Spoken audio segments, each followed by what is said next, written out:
Okay, thanks, Steve. Happy New Year to everyone, and appreciate you coming out. Friday? On a Friday morning. Really excited about what we're all here for today, and that's to introduce Deion Barnes as our new defensive ends, outside linebackers coach. Certainly happened fast, as you guys know.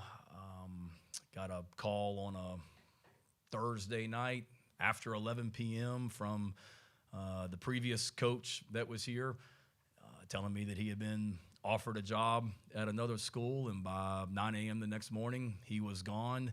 A little bit unusual. Usually you get a phone call from the head coach of the school kind of giving you a heads up that he's interested in maybe talking to one of your coaches or things like that. That didn't happen, which, again, there's no rule that has to happen, but, it's kind of an unspoken rule. So didn't hear anything from the other school.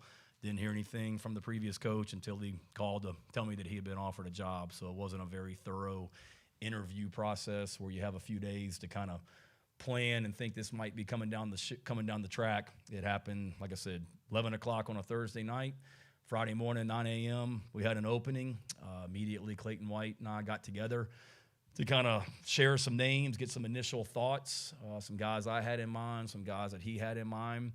But immediately, Clayton said to me, Deion Barnes, Penn State, met him on the road when I was out recruiting. Torian, Greg, and Clayton were at Fred J.R. Johnson's high school football game, and Deion was there watching another young man that chose another school, unfortunately, not South Carolina, not Penn State. He was there watching him, and Clayton told me that he really enjoyed visiting with him during that game, and how impressed he was with him. And then immediately, I know the name of Deion. I did not know Deion personally, knew the name. And you start looking at where he's been, his story, his background as a player, highly recruited coming out of high school, recruited by South Carolina. Made the mistake. He didn't choose here, but we got him back here finally, the way it works out. But then went to Penn State, was a Big Ten Freshman of the Year. He played the position that he's now coaching, played in the NFL. So you talk about pro experience at the position. And then you look at what he's done in coaching, working his way up at Penn State, and what he's been able to accomplish at Penn State, the great players that he's not only recruited, but the great players that he's coached and developed at that place. It was a slam dunk. So Clayton and I jumped on a Zoom with Deion. Again, he and I talked about a lot of people throughout the process, but as soon as we got off the Zoom, I immediately called Clayton, and we both agreed there really wasn't much reason to talk to many other people, if any, and we didn't. Clayton had a few conversations with guys, and I did, but it was more, if we can't get something done with Deion, these are guys that we maybe need to pivot back to, because it was very evident that he was exactly what we were looking for, the opportunity to come in here and make that room better, the defensive ends, outside linebackers room, to make this program better, and then he will. You just getting to know him here in a short period of time, what he's about, the recruiting experience he has in areas that we recruit at, the coaching ability, the hunger. He in his bowl game last week at Penn State, getting ready to play Clemson, he spent basically a month of getting ready for Clemson, which meant they were watching our game against them from Thanksgiving weekend. So he had a pretty good idea about our players and our personnel and our scheme already because of that. So it's been awesome. Hit the ground running. Everybody's back in the office today because it's the opening of portal season, if you will. So everybody hit the ground running and is back in here today, full go, and eager to see how we attack this thing. And we've gotten better. There's no doubt in my mind since the end of the regular season with the staff that we've brought in, the three you met before Christmas, the one you're meeting today, the signing class that we've brought in, the players that we've been able to retain and that have announced they're all coming back, and then what we're going to be able to do in the portal. So could not be more excited about 2026, fired up for the new year to get going. And then also, appreciate, like I said before, Jeremiah Donati and Jeff Crane's help throughout this process with Deion. Obviously, when you have an opening for a position, it's not as simple as me and Clayton interview some guys and then we hire somebody. There's a lot that has to happen. and conversations with them, their support from a contract standpoint, financial standpoint. I said it before, but God bless Jeff, because he's the one that's got to work through all the particulars of contracts and agents, and Terry Parham, our legal counsel here on campus, and all his hard work looking through contracts. There's a lot of people, and certainly want to thank them. And it's no different with, I know you guys reported, and we announced with the adjustment to Torian Gray's title. Those are conversations that Jeremiah and Jeff and I were having literally on Christmas Eve and Christmas Day. So appreciate them and their work ethic and their support to continue to help us get this program better and move this thing forward. So appreciate you guys being out. And with that, turn it over to our new defensive ends, outside linebackers coach, Deion Barnes. How you guys doing? I'm happy to be here. I want to thank Coach Beamer, Coach White for believing in me. I want to thank the board for believing in me as well. I'm more excited than anything to get to work.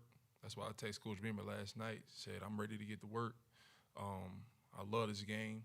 I love coaching young players. I love helping guys reach their full potential. That's what I'm all about. So I'm excited to get to work and help these guys out. And those that want to get to the next level, I'm going to push them towards that way. And I'm going to make this room even better than what the previous coach did. I'm happy to be here.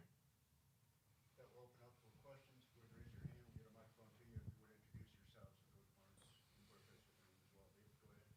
How's it going, Deion? David Cloninger with the Charleston Post and Courier newspaper. How much did Stan Drayton, also being on staff here, play into your decision, if at all? Recommendations and just talking with him. He knew Coach Beamer, knew type of program South Carolina was, so just asking the questions, and he was able to answer them. And, I mean, it helped a lot as far as just familiarity and comfortability. Hey, Deion, I'm Hale McGranahan with thebigspur.com, 24/7 Sports. With Dylan Stewart being back, how much did that play into you wanting to come down here and have an opportunity to coach a guy like that? I mean, it's a blessing to have him in the room. But I came down here because I believe in Coach White and Coach Beamer. But it's definitely a blessing. I'm excited to be able to coach him up and help him get better. So it's definitely a big part of it as well. But I'm ready to coach all those guys in the room.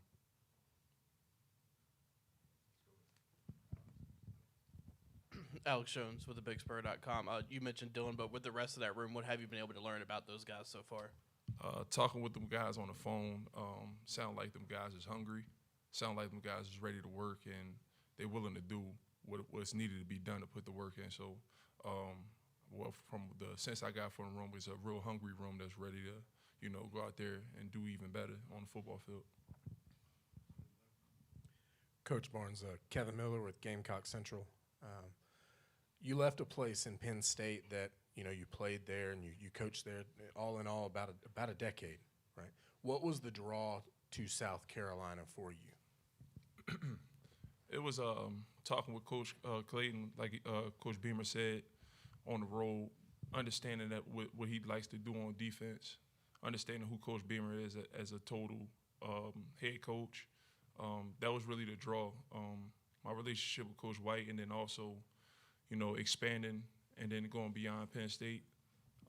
Been there for a long time, expanding out, seeing what I could do on another level with other guys. And I feel like God called me here to be able to, for a different purpose, you know what I'm saying? So I think that was all the factors in coming here. Hey, Deion, Jordan Kay with the State newspaper. You're going to be one of the youngest assistant coaches on staff, and I'm sure that was the case at Penn State. What do you do in your coaching style to get guys, like Chop Robinson or Abdul Carter to buy into your philosophy as such a young guy?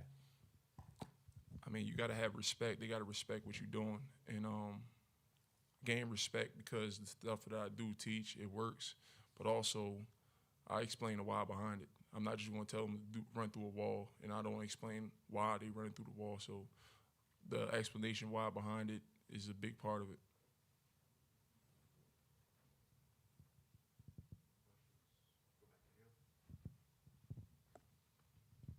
From a recruiting standpoint, there's obviously a lot of guys who you recruited at Penn State that South Carolina's been recruiting. How much will that benefit as you move forward into some of these recruiting classes down the road as you're trying to build at the high school level? I think you just said it. We got similar guys that we've been going after, so I'm familiar with a lot of these guys, and I know the assets that he could bring to a university. So it's nothing but talking with them and having them understand that the same teaching and the same type of preparation I have for the game, I'm gonna have it down here. So it's just transferring, my thoughts as far as what I had when I was my previous stop to here, and helping them guys understand that it's all about technique, fight, and the willingness to be able to compete. That's what's going to help them get to that next level. Deion, were you able to watch South Carolina's defense any during the last season, or have you gotten a chance to watch some tape while you've been here? I've been watching a little bit of tape of the guys that's currently here. I watched them versus Clemson. They did a good job. I know what they have as far as on defense. I didn't watch the total team, but I'm digging more into it as I get here now.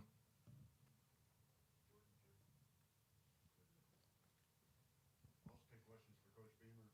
You may not hear from him for a while. I think he's going to be out once a month, January, if I understood correctly. Shane, how many or have any of the guys who entered the portal surprised you? From here, or the 3,000 across the country that are? Not really.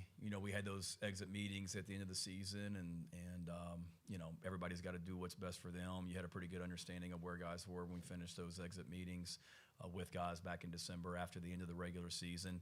I'll be honest, there were a couple meetings that were positive, that some of those guys, a couple of them are, in the portal, and who knows what'll happen here over the next, couple weeks across the country. But I don't think you're ever shocked or surprised by any of them, but certainly there's, it's the old out of sight, out of mind thing, and guys have been gone since the end of the semester here for a few weeks now, and they get home and they get around different people that get in their ears about a lot of different things, and sometimes that changes things, not just this year but in previous years. But not much. It was good, healthy conversations that we had after the season, and kind of where we are right now. Hey, Shane. When you're entering the portal season already kind of knowing that your star quarterback, one of your star wide receivers are coming back, how much does that help when you're recruiting the offensive guys out of the portal? Yes, certainly. I think great players want to play with great players, and I think players across the country that are, in the portal and looking for a new home are able to look at this place and see a lot of great things about this. They can watch the Netflix documentary, which I've had a lot of people watch that and said, man, after seeing you guys on Netflix, like, that's a place that I want to come be a part of because of the way that we were portrayed accurately on that series. What we did on the field, obviously the record wasn't what we wanted, but people saw how close we were in games, and we just didn't finish in a lot of fourth quarters. People saw what we did the year before, winning 9 games and finishing 2 points away from being in the college football playoff. And there's a lot that people want to be a part of, but certainly when you have the opportunity, if you're an offensive player and you've got your quarterback returning, or you're a defensive player and you've got other great players around you, not just Dylan, but guys on all 3 levels of the defense that are returning, that's a major, bonus. If you're a wide receiver in the portal, for example, you don't want to go somewhere where you don't know who the quarterback's going to be. We've got really talented quarterbacks in this program already, not just Lenoris, but Cutter also. And same thing from a defensive standpoint. If you're a defensive back, you don't want to come somewhere where there's not going to be a pass rush in front of you and you're out there covering all day. They know there's going to be a pass rush here with the guys we have returning up front, the linebackers, the coaching that we now have. And there's a lot of things that excite guys in the portal, but certainly when you got great players returning like that, it's a big bonus. Obviously, of getting Coach Clements in here, you kind of knew that room was going to look different. But with all the guys who have entered the portal, did you figure at the end of the season that room was going to have it a complete reset, or has any of this kind of surprised you? We knew we needed to get better. Look, when it is what it is, when you go 4-8, and I think we gave up 44 sacks, if I'm not mistaken, it's hard to say that we played great up front. just it is what it is. And that's not all on the offensive line. That's on me. That's on the coaches. That's on, you guys have heard me say it before. Guys see a quarterback get sacked and they automatically want to blame the offensive line. I'm not saying that. A lot of our sacks were on the quarterback. A lot of our sacks were on the running backs. Some of our sacks were on tight ends and receivers. We all had a hand in it. But it's hard to say that everything was great when we didn't play well enough. We didn't. And we need to be better. So I knew there was going to be somewhat of a reset. I knew there was going to be an offensive line coach, a new offensive line coach coming in here that was going to be able to, really shape that room the way they needed to. And I wasn't, sitting in there saying we need to blow the whole thing up and bring in all these new offensive linemen. Like, we got to be able to practice too. And everybody in America wants offensive linemen. We're no different. And we just can't say everybody hit the road and we're going to remake the whole room. We've got some really good players in that room, some really talented players in that room that we need to continue to coach up even better than what we have. We've got guys in that room that were recruited by every school in America. And I'm excited about those guys and because of the players they are, the people they are. But certainly there's some guys that, have left the program that, there's a financial element. It just is what it is at every position. And there's money that, guys, not just offensive linemen, but all across the country, money that guys want. And there's money that schools have available to give them, and sometimes that doesn't necessarily match up, and guys do what they feel is best for them in their career, and don't want any of those guys leaving, miss those guys, and appreciate everything the ones that are in the portal have done for our program, but it's just kind of part of it right now. But again, it wasn't a new coach come in, let's just take a grenade to the room and just remake the whole thing. It wasn't that, but it's also, look, we need to get better. None of us were good enough. We were 4-8. The head coach wasn't good enough. None of us were good enough, but that room's one of them where we need to be better. Shane, kind of a two-parter. Among your freshman class, how many of them will be here for this current semester, like enroll in? 11, I believe, is the number. All but 4, I think, is what it is. So 11 guys that'll be moving in this coming Wednesday is when they move in. So eager to get those guys here, and then eager to get the remaining group here in the summertime. And then when you do start adding portal additions, will those guys be able to come in for spring practice, or does that just kind of differentiate by the player? The majority, yes, will be here. I mean, there's guys that we've, I think, who was it? Austin Stogner a couple years ago was coming from Oklahoma. He was in the portal. We knew he was coming, but he needed to finish some classes in Norman to graduate, and he finished, and then he came in the summertime. Portal season just opened, so I'm not sure of the academic situation for every player in the portal right now. But yes, the majority of them, I think, would be here. We would want them to be here in January, and it'd be very surprising if someone that we were after in the portal was not able to get here in January. Coach, you mentioned earlier that you feel like the staff is better now than it was, several months ago. Have you already seen some early dividends with that, whether it's with your current team or recruiting efforts, things like that?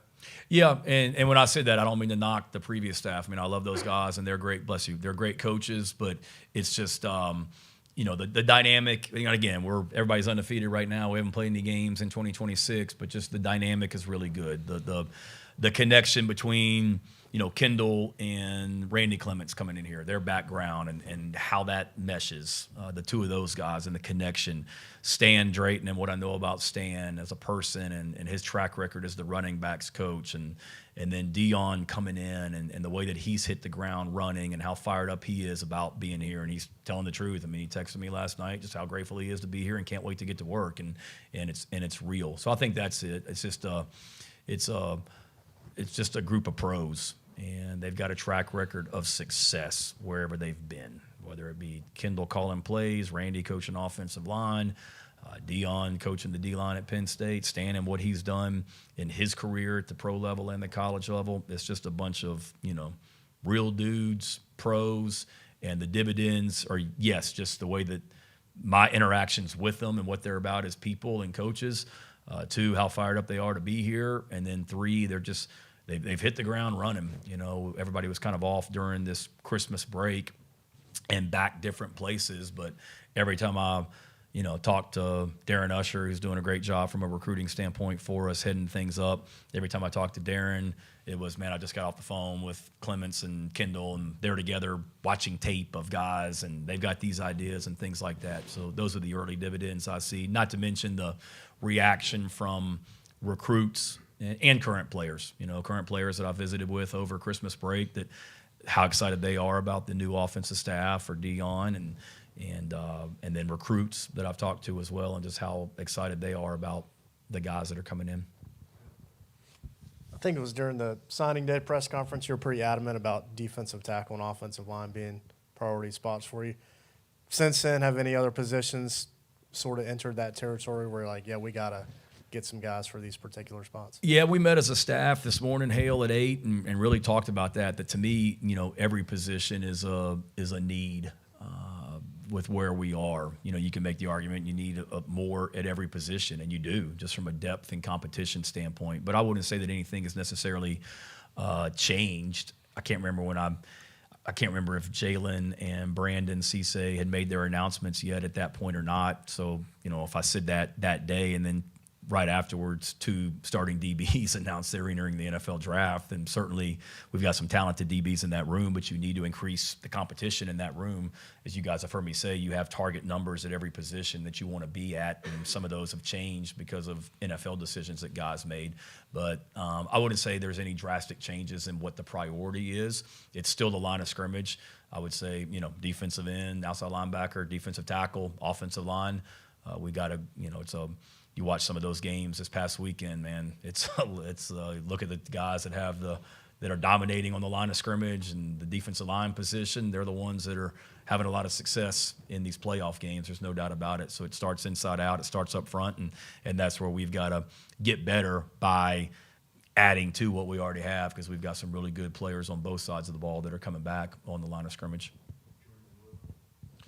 On the report that Dylan and Lenoris were making combined $5 million in rev share, you said that wasn't even remotely close. Was that number too high or too low? I'm not going to get into that. I think y'all can read between the lines. I don't think I'd be getting on social media to brag about 2 players making $8 million because of what it would do to the locker room. So, read between the lines what I meant by that, because it wasn't accurate. And that's the problem when something is reported inaccurately. And don't let me get started on what that reporter's source was and how the source conveyed that to him, because that's a different story.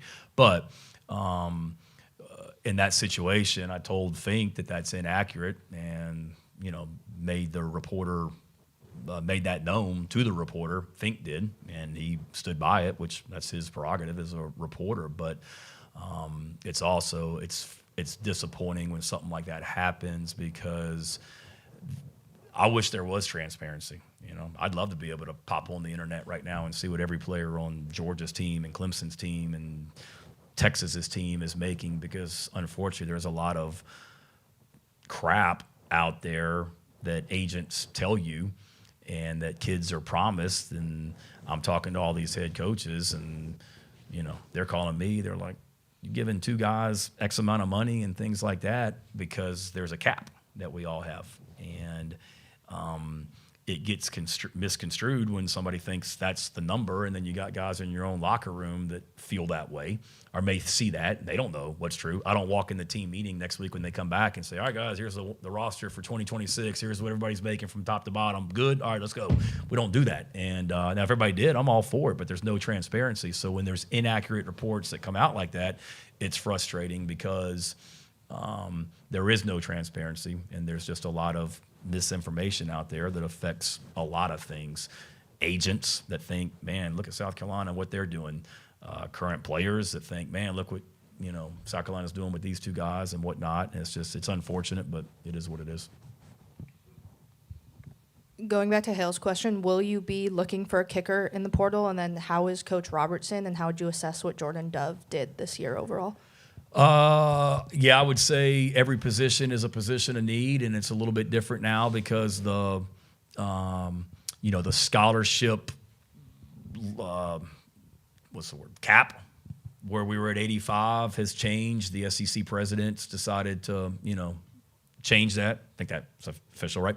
Where that changed, where now you can have more than 85 guys on scholarship, which before, most schools said, okay, we've got 85 scholarships. Most schools across the country have somewhere between 3 to 4 specialists, meaning punters, snappers, kickers on scholarship. Well, if you can go above 85, then you're not capped at that anymore.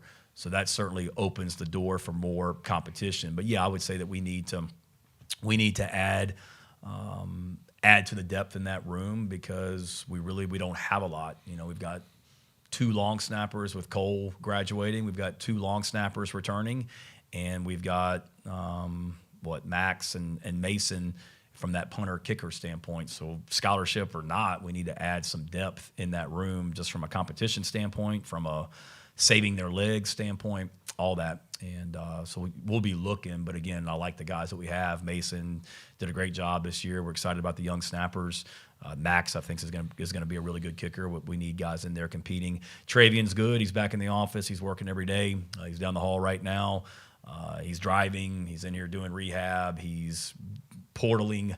He's doing all that stuff right now. So he's doing really well. It's great to have him back in the building. Is he 100%? No, but he's certainly well on his way to being back at 100%. So proud of him, and continue prayers for him as he gets back to 100%. I think Jordan Dove did a great job this year. He's got a great relationship with the players on the team, not just the D linemen, but everybody, the D tackles, and he did a good job, coaching those guys. Jamil Walker, hopped in and helped, and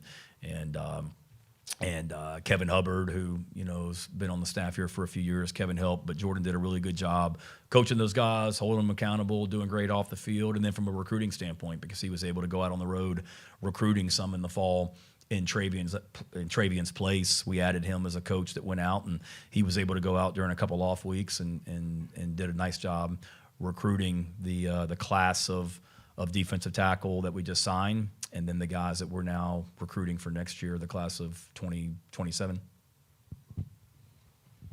I don't know if you're allowed to talk about your new possible addition to the personnel department, but if so, how did that come to be? And if not, how much this offseason are you trying to beef up that room? And how far is it away from some other SEC programs you've heard about? I think I'm allowed to, right? Okay.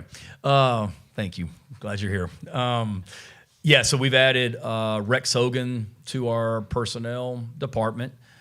That's something, if you go back, I guess 2 years ago, summer of 24, I guess is when you started working the beat. Am I right in saying that? Okay, so right around that time, we had to make a change in the role of the person that headed up that department.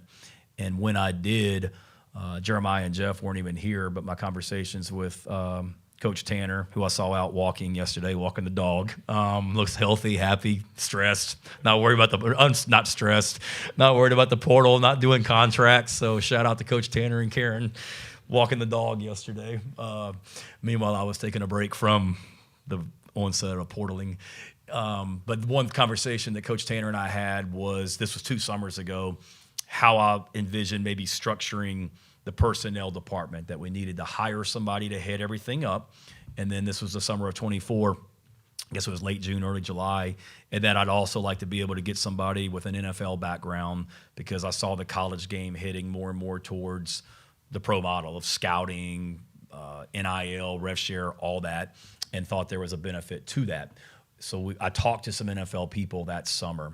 I probably had 7 or 8 conversations with guys in the NFL that I respect, that I was interested in trying to get here. The timing was difficult, though, because it was the summertime and they were all getting ready to go to training camps. And nobody was going to leave their NFL team 2 weeks before training camp opened to come here to South Carolina. So we kind of just put that on hold, Jordan, and then didn't really do it last year. And then, with Jeremiah getting here and Jeff coming here, just conversations with those guys going back to the fall about here's where I think we need to grow and continue to beef up in some areas. I'm never going to be a guy that says we've got to have the biggest staff. I don't want that. I'm a less is more guy. I don't want, giant staffs with everybody in the building's got an assistant and that assistant's got an assistant. I'll never be that guy. But when you looked around the league, I thought we were a little bit behind some schools from a personnel structure standpoint. Not a lot. I mean, we're very much in line with a lot of people, but I just felt like there was a position or two that we were maybe missing, lacking. And Darren Usher does a phenomenal job. Phenomenal. I mean, he's doing what a lot of schools have 2 or 3 people doing. And couldn't be more fired up about him. We hired Brian Bachman last summer from Oregon. Brian's done a great job working with Darren. But just in my conversations with Jeremiah and Jeff, the ability to beef it up a little bit, get somebody with even more of an NFL background in the building that spent, I knew him when I was knew Rex when I was a graduate assistant at Tennessee back in 2001 or 2. We played Notre Dame, and he was at Notre Dame, at the time, kind of in a recruiting type position, and then worked his way up and has been in the NFL for 20 plus years. We interviewed, multiple people for roles in recruiting. Rex was one of them. He's got a background with Joe DeCamillis and different people. And excited to be able to add him to the mix. He's here today and working, and it's really just to continue to strengthen what we already do, doing some great things in recruiting. Darren does an awesome job hitting it up, but if there's a way to make us even better and add to the personnel back there, let's do it. And Rex, to me, fit what we were looking for.